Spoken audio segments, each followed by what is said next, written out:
Olá, eu me chamo Karine de Matos Costa e atualmente faço pós-doutorado pelo Programa de Biologia Vegetal de pós-graduação na Universidade Federal de Pernambuco. Vou ministrar a palestra intitulada A Lista Vermelha como Recurso Didático, inovando a educação ambiental com informações globais de conservação. Então, essa é uma informação que está disponível para nós, né, professores e educadores, de forma gratuita, né, através da internet, e que podemos explorar no desenvolvimento de atividades relacionadas à conservação de espécies, né, à conservação da natureza, né, à conservação ambiental. Então, do presente momento, né, essa estimativa foi realizada pelo IBGE em 2023. Claro que estamos em 2025 e esse número deve estar um pouquinho maior, mas até 2023 a gente tinha, ó, 127.830 espécies válidas de animais para o Brasil. E em sua maioria o quê? Artrópode, né? Cerca de 85%, 94 mil espécies, cordados, 10%, e a gente tem, né, o destaque para Annelida com 1.600 espécies, molusca com 3.100, aves com 3.000, peixes ósseos com 4.400 e anfíbios com pouco mais de 1.000. Então, de todas as estimativas, né, de número de espécies que são feitas para daqui a 5, 10 anos, sempre quando a gente chega naquele ano, o número excede as estimativas, porque a gente tem uma diversidade de espécies muito grande no nosso país, né, que é considerada lá na faixa de zona tropical. Então, a União Internacional para a Conservação da Natureza, né, conhecida como IUCN, ela é uma autoridade global quando se fala em conservação de espécies. Então, ela é uma organização civil, né, com sede na Suíça, que dedicada, né, à conservação, fundada em 1948. Então, apesar da sede ser na Suíça, ela é composta por organizações governamentais e sociedades civis, e cientistas que contribuem com seus dados, com suas informações, com mais de 1.400 membros e contribuição de cerca de 15 mil especialistas, né, considerando os contribuidores de todo o mundo. Então, além, né, da elaboração, né, da lista vermelha de espécies ameaçadas, que a primeira, né, criada, né, publicada, né, em 1964, a IUCN também, ela é responsável por promover a criação de parques naturais para a preservação ambiental. Aí você me pergunta, Karine, qual é a utilidade de se ter uma lista vermelha de espécies ameaçadas de extinção? Infelizmente, não temos dinheiro para tudo. Então, seria muito bom, né, se a gente tivesse dinheiro para preservar e conservar, né, todas as espécies, fazer plano de conservação e manejo para tudo, né, para plantas, para tudo, mas infelizmente não tem. Então, essa lista vermelha, né, de categorias que foi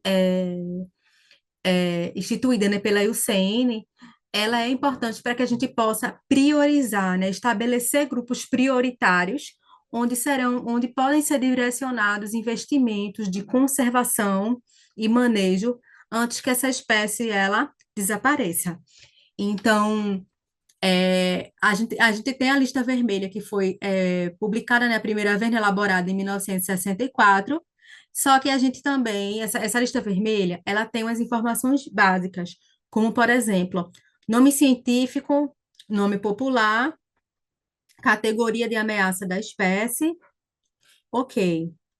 Só que quando a gente vem para o livro vermelho, que foi aqui a gente tem algumas edições que eu coloquei aqui de 86, 88, 90, 2000, a gente tem muito mais informações, muito mais dados, né, de locais de ocorrência, ameaças a essas espécies, o que se tem em andamento até agora de projetos. Então, a gente tem assim muito mais informações quando a gente vai para o livro. E aí o CN tem como objetivo, né, a organização como um todo, a reavaliação da categoria de cada espécie a cada 5 anos. Como nem sempre é possível, pelo menos a cada 10 anos, né? Cada espécie tem que ter lá a sua categoria de ameaça atualizada.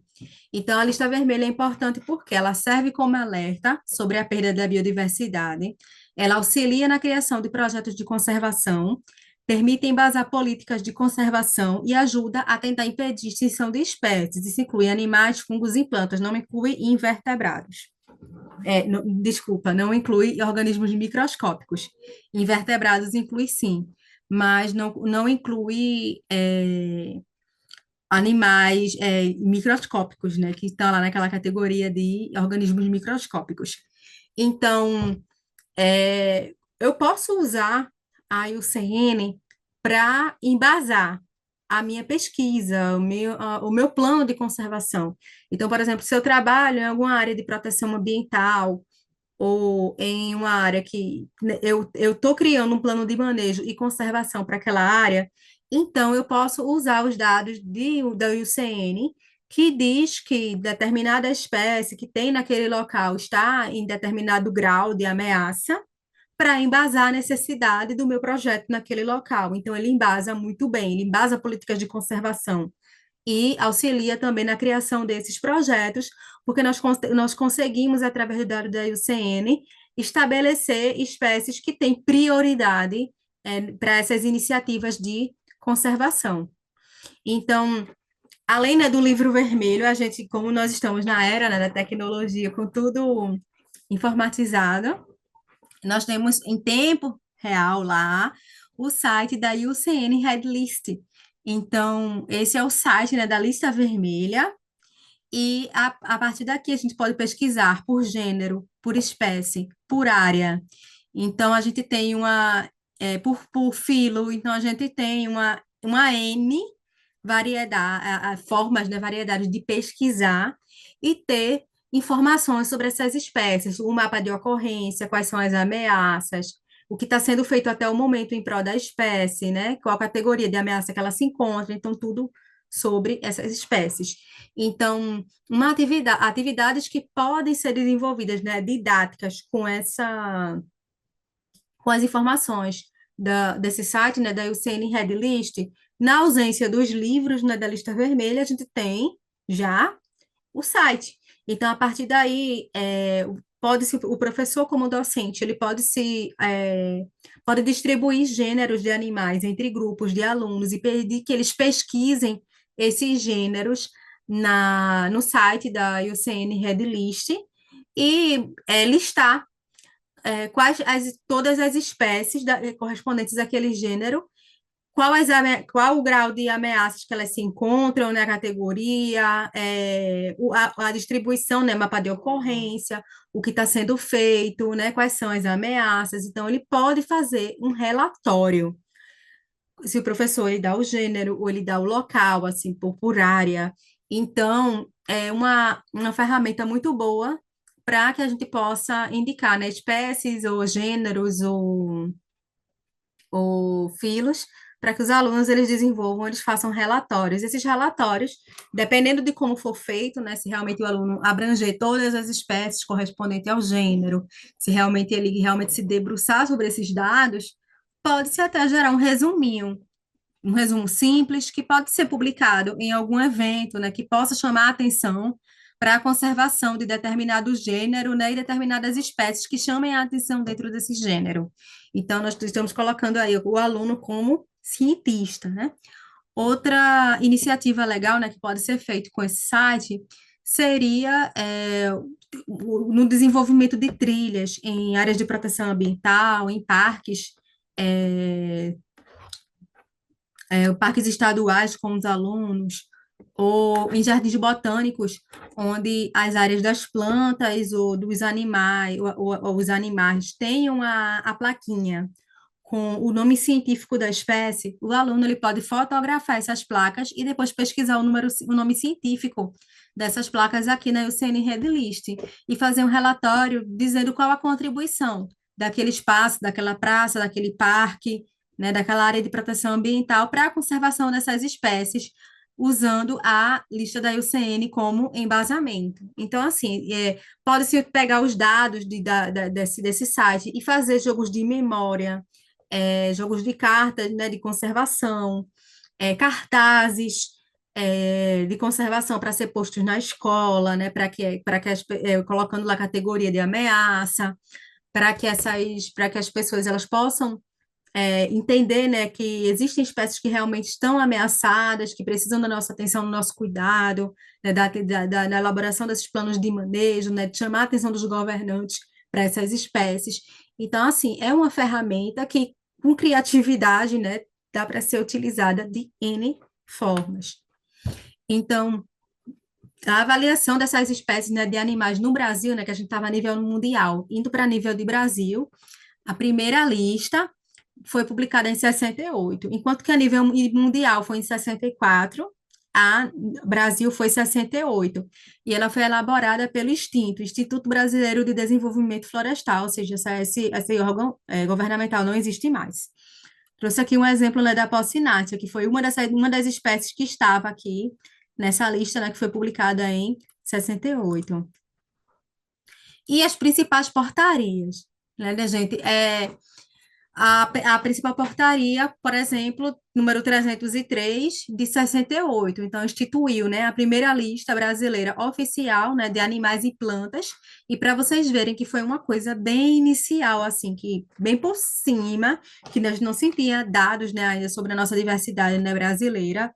Essa lista para o Brasil inteiro listou apenas 44 espécies de fauna e 13 espécies de flora ameaçadas de extinção, ou seja, nem 1% do que se tem aqui no Brasil, né? Então, porque foi algo bem inicial mesmo, a primeira lista.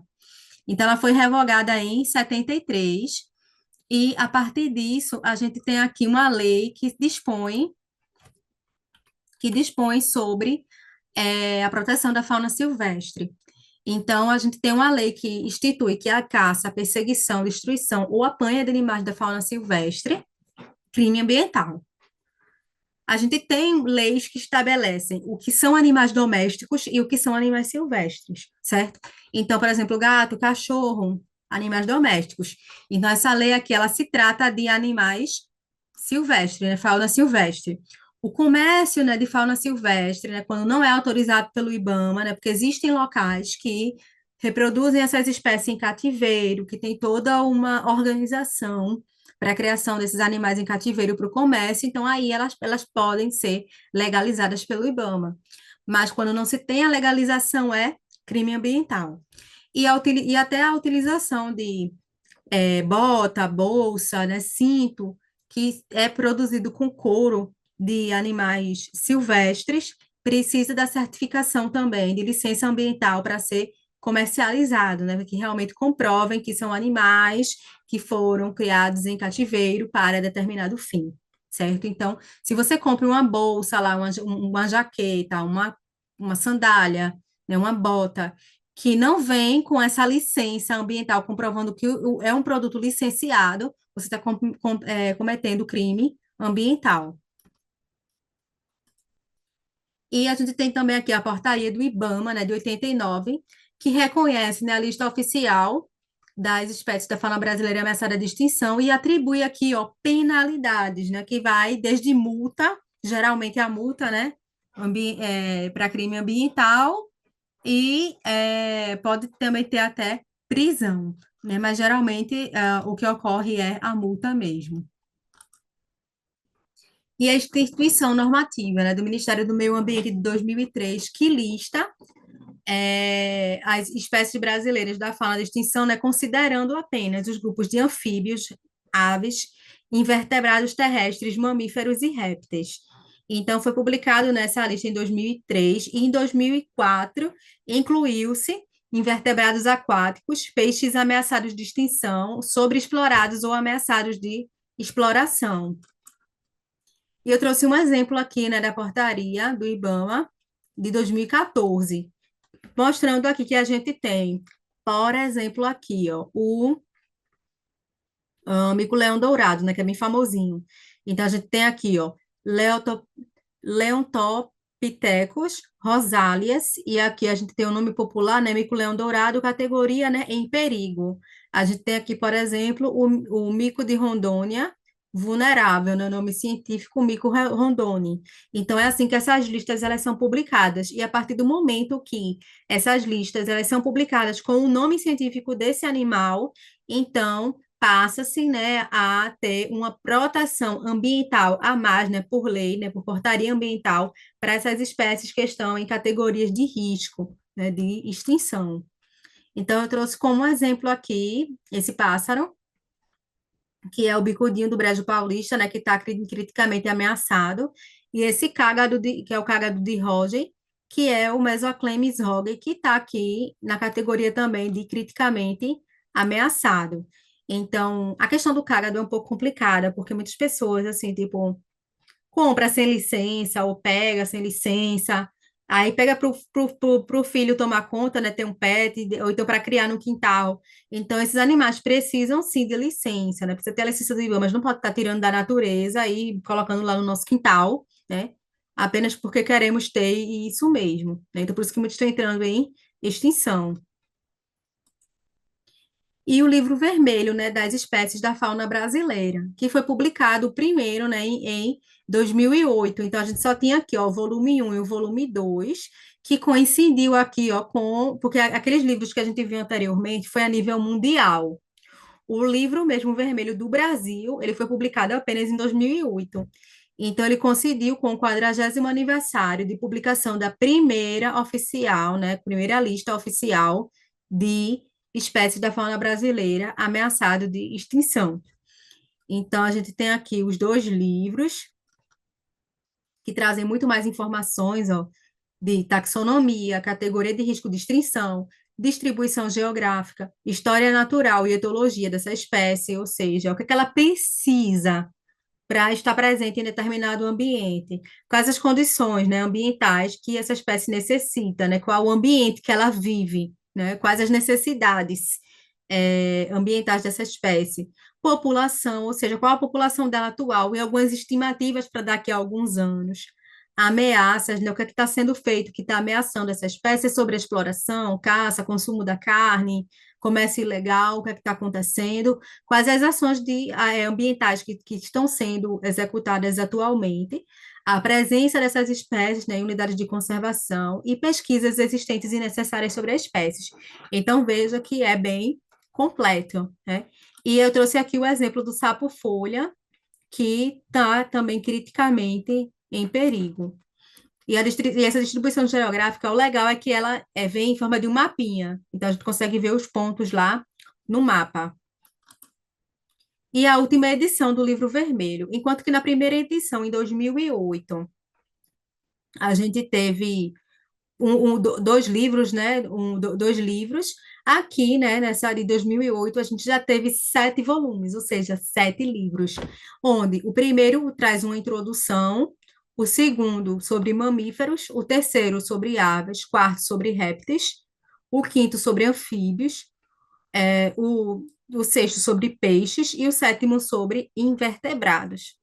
Karine, por que diante da imensidão de invertebrados, né, que você falou lá com o IBGE, colocou que os invertebrados eles são maiorias, por que que a gente tem um livro para cada grupo aqui e a gente para invertebrados só tem um livro? Porque só são incluídos nas categorias da IUCN para a publicação, né, pela IUCN e em livro vermelho, os invertebrados que têm alguma importância de indicador ambiental, algum serviço ambiental importante, seja ou tenha alguma importância comercial. Então, não são todos os invertebrados que são incluídos. E a informação de que eu trouxe também que a lista vermelha ela foi atualizada em 2022, ou seja, a lista vermelha é uma coisa, livro vermelho são mais detalhes, né, que a gente tem a respeito dessas espécies, apesar que hoje em dia a gente tem o IUCN Red List, né, que traz também todas as informações que teria no livro vermelho. Em relação aos riscos de extinção. Então, o risco de extinção, né, de todos os vertebrados e seletivamente de alguns invertebrados que ocorrem no Brasil é avaliado pelo método de categorias e critérios da IUCN. Então, a gente tem aqui, ó, a categoria de vulnerabilidade, em perigo e criticamente em perigo, que são as categorias de risco de extinção. Aqui a gente tem Instituto da Natureza Extinto. Então, a gente vê aqui que essa seta aqui indo para o lado direito, ela vem aqui do menos pior para o pior, né? Então, eu tenho aqui, por exemplo, uma categoria de dados deficientes. Karine, é possível que uma espécie esteja na categoria de dados deficientes e ela esteja em risco de extinção? É possível sim. Só que os dados que eu tenho não são suficientes para afirmar que ela está ou com baixo risco de extinção ou em perigo. Então, eu não tenho dado suficiente para afirmar nada. Então, por isso que ela fica aqui em dados deficientes, certo? E a gente também tem espécies que a gente sabe que existem, mas elas ainda não foram avaliadas.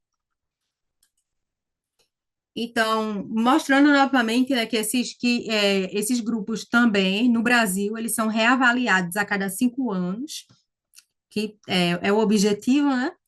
O uso de método das categorias, né, da IUCN é utilizado aqui no Brasil, para que a gente venha também a ter a nossa lista para estabelecer prioridades em planos de conservação, né, em planos de manejo. E o método da IUCN é adotado por sua abordagem abrangente, objetiva, criticamente rigorosa para qualquer organismo, e como eu citei lá no início, não inclui micro-organismo.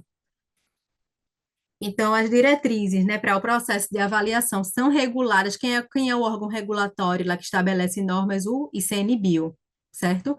Então, nos vertebrados é realizada a avaliação de todas as espécies com ocorrências confirmadas no Brasil, ou seja, tudo de vertebrado vai para a lista. Enquanto que é para a avaliação, né? Aí os que estão em situação de vulnerabilidade, criticamente em perigo ou em perigos, vai para a lista de prioridades. Os invertebrados, ou seja, são selecionados grupos taxonômicos, preferencialmente os considerados indicadores de qualidade ambiental, importante para serviço ambiental ou que tem alguma importância de uso comercial. E essas avaliações, né, e recomendações são baseadas nos melhores dados e informações disponíveis, ou seja, de cientistas que vão para campo e realizam as suas pesquisas. E essa colaboração é que realmente faz a lista, né, até o livro vermelho acontecer. E o ICMBio é responsável, né, pela qualificação e capacitação contínuas da equipe de técnicos para que eles possam conduzir o processo de avaliação da melhor forma possível. E todas essas etapas, elas são documentadas. Então, eu trouxe para vocês aqui como é que ocorrem essas etapas, né, de avaliação do estado da conservação da fauna brasileira. A primeira, a gente tem uma compilação, né, desses registros de ocorrência, né, que são esses dados que são fornecidos por cientistas.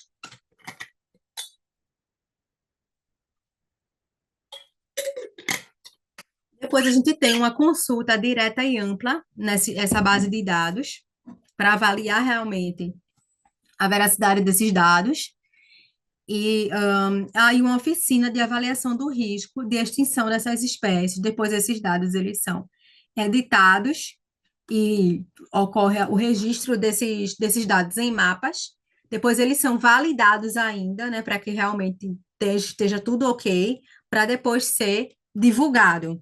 Então, a gente tem um amplo processo para que essas espécies elas sejam avaliadas e definir, e tem um status definido, né, de conservação, né, de forma prioritária ou não. Então, trouxe com mais detalhes aqui quais são as categorias de risco de extinção. Então, as informações utilizadas, né, que vai enquadrar as espécies nessas categorias, é o tamanho da população, informações sobre fragmentação, flutuação, declínio passado ou projetado, ou seja, diminuição de espécies, ou então, se eu tenho uma tendência a reduzir o número de espécies, com base no número de indivíduos que tem hoje para daqui a 20 anos, então vai ficar menos ainda. Então, eles fazem essas projeções, né, de número populacional futuro, para que a gente possa também ter como é que eu posso dizer, uma noção, né, do tanto que essa espécie ela está ameaçada para que ela possa se enquadrar em alguma das categorias.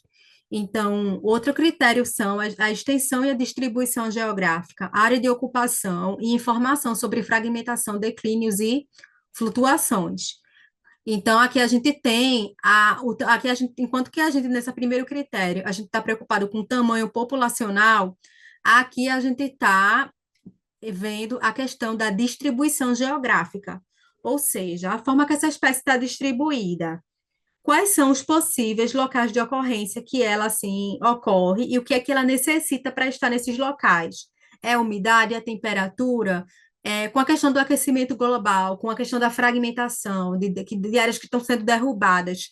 Quais os cenários futuros para essa espécie, já que ela só ocupa determinados ambientes? Então, essa pergunta também é feita para determinar o grau, de ameaça da espécie. As ameaças que afetam a espécie, como, por exemplo, sobre a exploração, caça para venda, né, ilegal, ou caça para consumo da carne, questão da fragmentação mesmo, né, perda de habitat. Então, quais são as ameaças e as medidas de conservação que já estão existentes? Então, aqui a gente tem duas categorias, né, que seria o instinto na natureza, o ameaçado, que inclui aqui o criticamente ameaçado em perigo vulnerável, duas categorias de baixo risco, e o não avaliado, que está relacionado a dados deficientes e que eu sei que a espécie existe e não foi avaliada. Então, aqui a gente tem as três categorias de risco de extinção, que é o que realmente vai para a lista vermelha, né, quando é publicada lá pela portaria do IBAMA, que são essas espécies que estão criticamente em perigo e vulneráveis, que são espécies que o governo já está acendendo lá, ó, a luz amarela, né? Aqui, ó, luz amarela, vamos prestar atenção nisso aqui. Criticamente em perigo já está na luz vermelha, porque já está assim bem um passinho da extinção. Então, quando a gente diz aqui, por exemplo, que uma espécie está menos preocupante, significa que ela está a um passo de estar menos, de estar quase ameaçada. A espécie quase ameaçada, ela já está a um passo de ser vulnerável. Vulnerável, ela já está, ó, ameaçando ficar em perigo, e a espécie em perigo já está ameaçada aí para um estágio crítico que vai culminar na extinção na natureza. Então, é como se fosse aqui, ó, numa categoria aqui do menor para o pior. Então, quais os significados das categorias da IUCN para avaliação das espécies? Então, por exemplo, um taxon extinto é aquele que não tem dúvidas, né? Ou seja, já foram feitas várias buscas considerando o período de reprodução, o ciclo, né? Se ele é diurno, noturno, qual o período que ele está na natureza para se reproduzir, ou para o período que ele é encontrado. Então, foi feita inúmeras buscas e não foram encontrados nenhum indivíduo ao longo dos anos. Então, a partir daí, né, quando não se tem dúvida de que o último indivíduo morreu, né, que não encontrou de jeito nenhum, considerando, né, a forma de vida, a distribuição, né, os ambientes que ocorrem, então ele é declarado extinto. Então, aqui eu tenho um exemplo da Chelonoides abignoni, que é um cágado que está extinto. Aqui, por exemplo, eu coloquei uma planta também que está extinta, né, uma Fabaceae araxes rigoni. Então, aqui, ó, extinto na natureza é aquela espécie que ela só existe em áreas de cultivo, em cativeiro ou em populações que as pessoas plantam. Ou seja, a gente não consegue encontrar ela mais em sua ocorrência original de forma natural. Então, a partir daí, ela é considerada extinta na natureza porque ela só existe em cativeiro ou em ambientes que são cultivados, assim, que tem lá precisa da ajuda do ser humano para ocorrer. Criticamente em perigo é um táxon que ele ocorre risco extremamente alto de extinção na natureza, ou seja, eu preciso de ter um- uma, uma espécie que está criticamente em perigo, ela precisa de uma ação imediata, ela precisa de um plano de manejo e de conservação para ontem, né? Então, essas são espécies que realmente trazem um embasamento forte nos planos de proteção ambiental e de manejo. Uma espécie em perigo é aquele táxon que está com risco muito alto, né, de extinção na natureza em um futuro próximo. Então, eu trouxe um exemplo aqui do bodeão palhaço, né, que é um peixe, que ele está nessa categoria de em perigo. E a vulnerável são espécies que não se enquadram, né, nas categorias de perigo, mas que têm um alto risco de extinção da natureza em médio prazo, ou seja, eu preciso fazer algo, não imediatamente, mas precisa ser feita alguma coisa. Então, eu trouxe o exemplo aqui do hipocampo escuda, que é um cavalo marinho, marinho manchado, ou cavalo marinho de Singapura.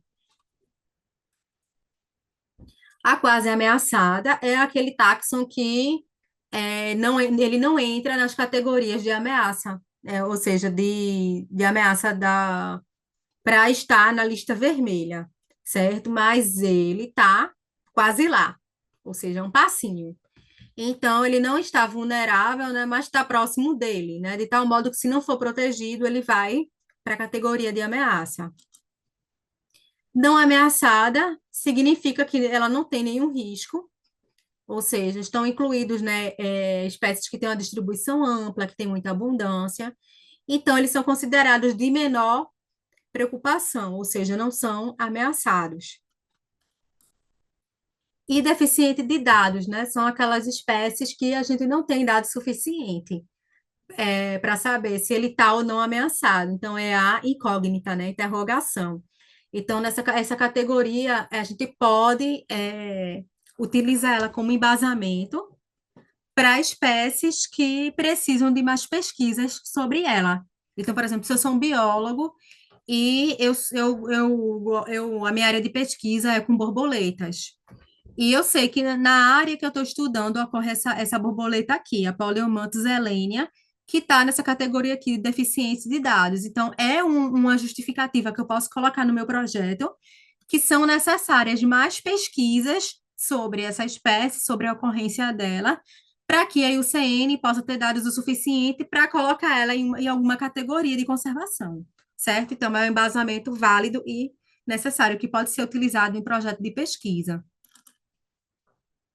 E os critérios, né, para classificação de risco, ou seja, de classificação de risco são, ou seja, a espécie está perigosa, né? Está perigando, tem que ser feita alguma coisa.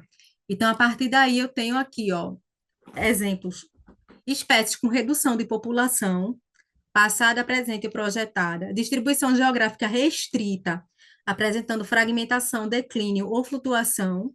População pequena, com fragmentação, declínios e flutuações. Por exemplo, eu posso ter uma distribuição grande, mas eu posso ter uma população grande de uma única área restrita. Então, eu posso ter uma população pequena e fragmentada. Pode ser uma população pequena com distribuição muito restrita, ou uma análise quantitativa do risco de extinção, né? Análise de viabilidade populacional, que está relacionada a uma projeção, né, do número de indivíduos daquela população esperados futuramente. E eu trouxe aqui uns exemplos de algumas tabelas, né, que são utilizadas justamente para classificar as espécies em áreas de ameaça. Então, por exemplo, aqui, ó, na categoria de redução da população, eu tenho aqui, ó, criticamente em perigo, quando eu tenho uma redução maior do que 90%. Em perigo, quando a redução ela é menor que 70%. Ou vulnerável, quando ela é menor que 50%. Então, para esse critério aqui, né, de redução da população observada. Para os critérios de inferida, ou suspeita de ter ocorrido no passado, ou redução projetada, ou de ocorrer no futuro. Então, para esses critérios, eu tenho aqui, ó, maior ou igual a 80, maior ou igual a 50, ou maior ou igual a 30%. Então, quais são os dados que a gente considera? Então, a gente tem aqui a observação direta, ou seja, eu ir lá realmente ver esses indivíduos no seu ambiente, índice de abundância apropriado, ou seja, quando eu tenho lá um número de indivíduos que eu sei que ocorre em determinada área de metro quadrado, eu posso estabelecer um cálculo para inferir quantos indivíduos tem ali, níveis reais ou potenciais de exploração e efeitos de taxões introduzidos, ou seja, quando eu tenho, por exemplo, uma espécie exótica ou poluente, ou competidor, ou parasita, que está lá naquele local, lá fazendo a festa, certo? Então, eu também tenho que considerar isso para estabelecer aqui colocar a espécie, classificando ela em alguma categoria de ameaça. em relação à distribuição geográfica restrita, apresentando fragmentação e declínio de flutuação. Então, eu considero aqui, por exemplo, ó, menor do que 100 quilômetros quadrados, menor do que 5, ou aqui, ó, vulnerável. Então, eu tenho aqui 20 mil. Então, eu aqui tenho, por exemplo, os metros quadrados que está relacionado à ocupação dessas espécies, para que eu possa colocar ela nas categorias. E a população pequena com fragmentação, declínio de flutuação. Então, eu tenho aqui o número de indivíduos maduros, ou seja, indivíduos que estão aptos à reprodução. Então, quando eu tenho aqui, por exemplo, um número de indivíduos menor do que 250 de indivíduos que podem se reproduzir, que estão ok, eu tenho uma espécie criticamente em perigo.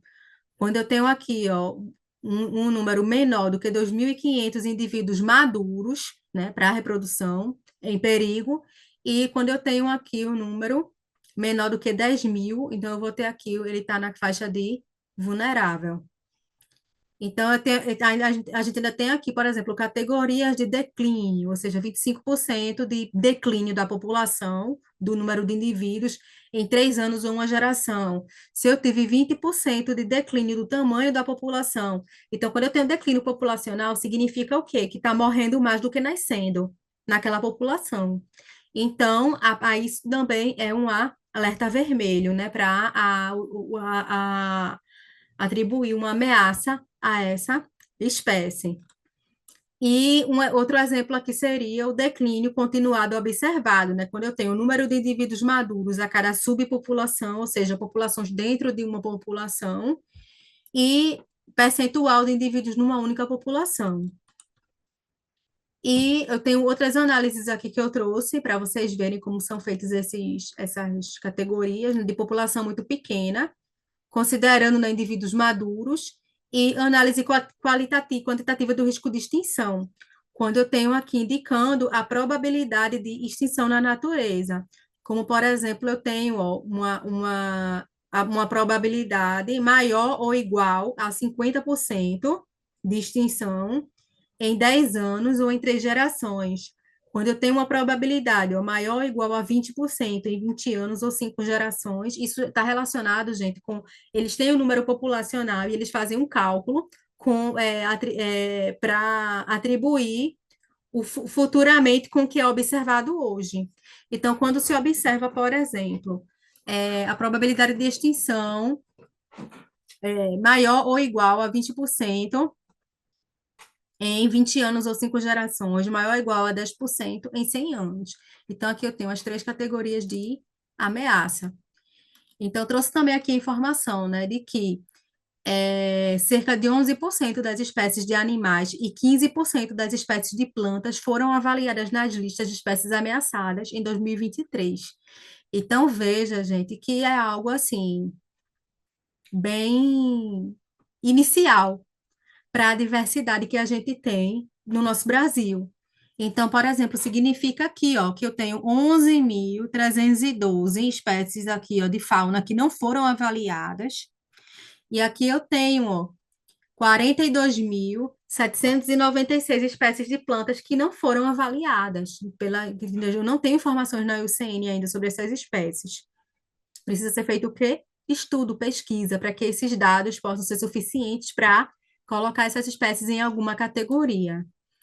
E eu tenho aqui também algo importante, que são o resultado das avaliações de espécies de animais, né, que passou de 12 mil em 2014 para 13.939 em 2022 no Livro Vermelho. O que é que isso significa? Se vocês repararem aqui, ó, em 2014, eu tenho aqui, ó, nas categorias aqui, ó, de fauna total. Eu tenho aqui criticamente em perigo, 2,6%. 318. Aqui, ó, em 2022, eu vou ter aqui, ó, 358. Então, vocês vejam que de 2014 de flora, ó, 2022, eu tenho um aumento aqui de espécies analisadas, mas eu também tenho um aumento significativo de espécies que estão na categoria de ameaça, que são justamente essas três categorias, de criticamente em perigo e vulnerável. Então, veja que eu sempre tenho um aumento, ó, de 448, 2022 para 468, 2014, de 481 para 640. Veja que, ó, o aumento. Então, eu tenho um aumento no número de espécies analisadas, mas eu também tenho um aumento no número de espécies que foram incluídas em categorias de ameaça. E espécies ameaçadas de extinção por bioma. Então, a gente tem aqui, ó, no nosso Brasil, principalmente, né, 24%, campeã, né, a Mata Atlântica, né, que é uma área que está bastante fragmentada, né, que a gente realmente, assim, ocupou com a urbanização. A Caatinga também, o Cerrado, são áreas também que estão sofrendo os efeitos da fragmentação e da urbanização, do uso, né, da madeira nativa para lenha, então, de áreas de cultivo para pasto. Então, por isso que muitas espécies elas estão perdendo seu habitat nesses ambientes. A gente tem aqui, ó, 10% do Pampa, que também tem essa questão da pastagem extensiva nesse ambiente. E o ambiente, o costeiro marinho, Amazônia e Pantanal. Então, a gente tem aqui, ó, o quadro das espécies avaliadas e ameaçadas por bioma e por ano. Então, a gente tem aqui, por exemplo, um aumento, né, tanto do número de espécies analisadas, como do número de espécies também ameaçadas. Vejam aqui na Mata Atlântica, que a gente tem aqui, ó, espécies avaliadas e ameaçadas em 2014, a gente tinha 2016, enquanto que aqui em 2022 a gente está em 2.845. Veja o aumento. Para Caatinga, a gente tinha, ó, 395 espécies ameaçadas, agora a gente tem 481. Então, vejam que, olha que não são todas as espécies que estão, né, avaliadas pela IUCN, né, que a gente realmente tem informação sobre, mas acho que a gente já tem bastante espécie ameaçada. E eu trouxe para vocês aqui a leitura base, né, que foi projetada essa apresentação, né, que é o livro Conservação e Manejo da Fauna Silvestre, de Eduardo Paja Floriano. Esse livro está disponível online, o autor ele deixou disponível para quem quiser, né, ter a versão em PDF, baixar esse livro. Eu utilizei especificamente o capítulo vermelho, que é o capítulo 8, né, que fala do livro vermelho, desse livro, né, que fala dos critérios da IUCN. É um livro que está atualizado, né, ou seja, ele foi publicado em 2024.